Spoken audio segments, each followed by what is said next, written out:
Welcome to Fladgate Sofa to Sofa. I'm Jenny Sargeant. I'm a partner in our real estate team. On the sofa, we've been looking at various trends that have really been accelerating as we've been coming out of lockdown and the opportunities that that brings for our clients. And today we're going to move on to talk about the trend of sustainability. And I think there's no better time to talk about that really that a time we've got our Prime Minister there leading the country saying that we're committing to build back better and build back greener. So I'm joined by Sam Tye, a corporate partner who heads up our Green Energy Group at Fladgate. Welcome to the sofa, Sam. Hi, Jenny, and thanks for having me. So are we seeing sustainability having an increasing importance as we come out of lockdown? There's already a growing awareness of the need for a more sustainable economy. People are becoming more aware of the effects of climate change and the fact that we are exacerbating climate change with our behaviours. And of the need to preserve finite resources and just our impact on the environment generally. So world governments have already taken some action in signing up to the 2015 Paris Agreement, which is signed up by nearly every major polluting nation on the planet.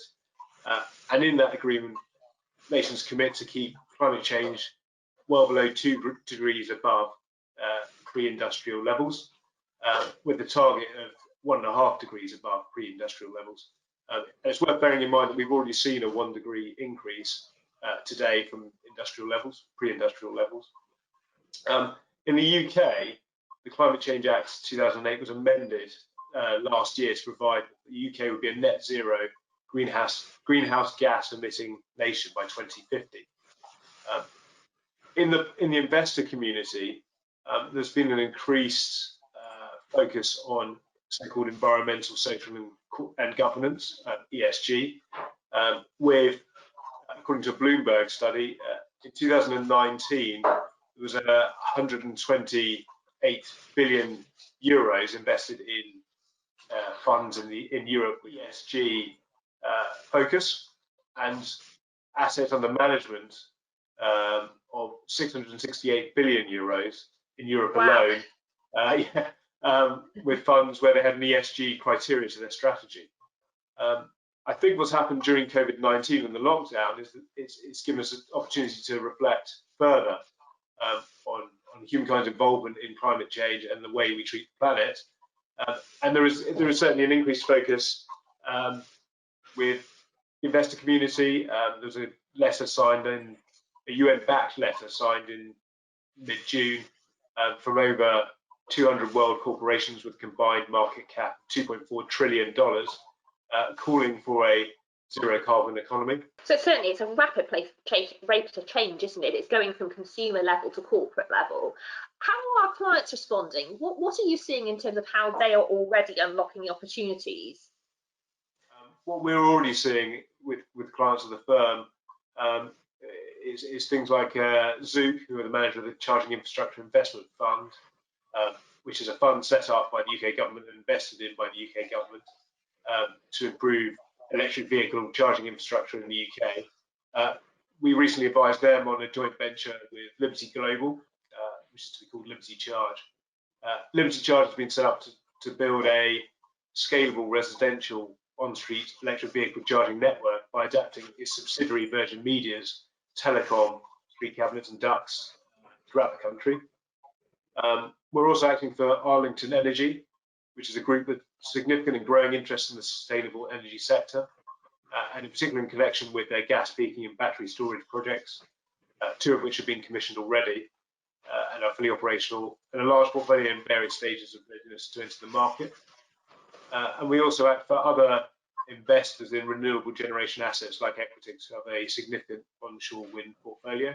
We're talking to a number of clients who are keen to invest in sustainable investments or to set up funds where sustainability or ESG is a part of their investment criteria. And that's what we're talking about now. This is obviously there's a lot of change going on. What are you predicting in terms of the longer term change?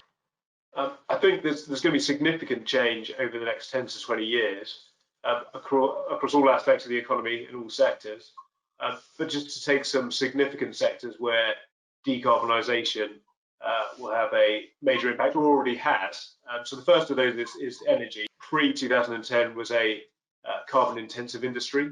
And over the course of the 2010s, the carbon emissions from that industry have fallen significantly due to the increased development of renewable energy projects, such as onshore wind, offshore wind and solar, but also low carbon projects like biomass and energy from waste.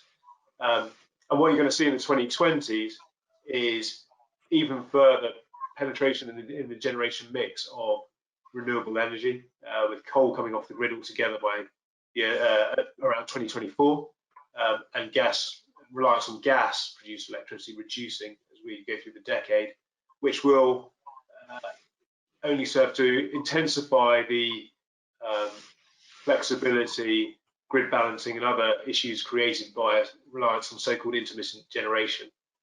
A second area is transport.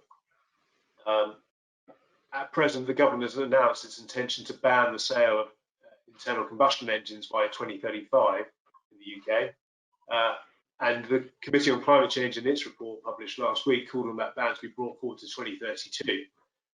At present, of the over 39 million vehicles on the road, only at the end of 2018, only 0.5% of those vehicles were so-called ultra-low emission vehicles, so electric cars, fuel cell, and hybrid. So there's going to be a significant shift towards the electric vehicle take-up over the next 10 years. And combined with that, there's going to be a large amount of investment in electric vehicle charging infrastructure to cater for that increase in electric vehicles. But where we may see the biggest change is actually away from those two sectors and just generally in relation to built environment, agricultural, industrial, and commercial processes, and also heating, where the process towards decarbonisation has barely begun. And I think in the next 20 to 30 years, if we're to meet net zero by 2050, there's going to be a huge amount of legislative changes and also just changes in consumer behaviour. Well, that's really fascinating. I feel like you sort of teleported me into the future world there. So an insight into our changing world. So I've been asking everybody, as you know, who's joined us on the sofa so far, to give me their top 3 tips for our clients who are looking to unlock the opportunities here. What would your top 3 tips for our investor clients be, Sam? So the first one is be aware. As I've already said, there's going to be significant changes across the economy as we pursue the agenda towards net zero by 2050. So make yourself aware of changes that are already happening in your sector, but also read commentary as to what will need to change over the next 10, 20, 30 years so that you can anticipate those changes that are coming. Number 2, be proactive. Don't wait for those changes to happen to you. Anticipate them, change the way you conduct your business, look at your business practices, look at your contracts, see if there are things that you can do to change the way that you operate, to take advantage of the opportunities that are going to occur as a consequence of the changes coming, rather than be reactive. I think it's those businesses that anticipate the change and change the way that they conduct their business will be the ones that benefit from the opportunities that will arise. And lastly, embrace change. So there is going to be significant change. Don't see it as a problem though. See it as something that creates business opportunities for you in the way that consumers change their behaviour, in the way that governments legislate, and the way that investors look to change their focus and investment towards more ESG friendly investments over the next 10, 15 years. And we're already seeing our clients do that by being innovative and harnessing creative thinking to adapt the way that they operate their businesses so that they anticipate the changes that are coming and can thrive in the changes that are coming. And we at Fladgate are assisting them by capturing those innovative solutions, innovative approaches in a contractual framework which works to enable our clients' businesses to go forward. Well, that's really helpful for our clients. Thank you, Sam. And you know, it's so interesting to hear what you do in this space, which is so cutting edge for our clients, and as you say, innovative, and just fascinating to hear what your team is doing.